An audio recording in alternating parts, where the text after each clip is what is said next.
আপনি কি জানেন বৈদ্যুতিক বাতি আবিষ্কার করতে গিয়ে টমাস আলভা এডিসন কতবার ব্যর্থ হয়েছিলেন? বলবেন ১ বার, ২ বার, ৩ বার? না, আপনার ধারণা ভুল।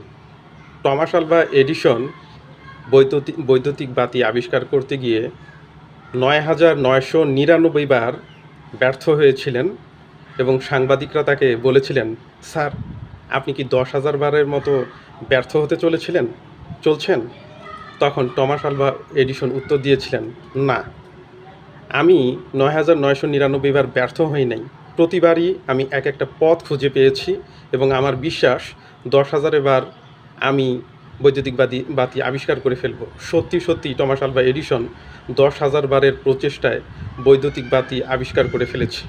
দেখুন, সফলতার পথে আপনি যে ব্যর্থতায় পড়ছেন, এগুলো আসলে ব্যর্থতা নয়। এগুলোকে আপনি আপনার শিক্ষা হিসাবে গ্রহণ করুন যে সেখানে কোনটা ভুল ছিল, সেটাকে সংশোধন করে নিন। অবশ্যই আপনি সফলতার দেখা পাবেন। ভালো থাকবেন। আসসালামু আলাইকুম।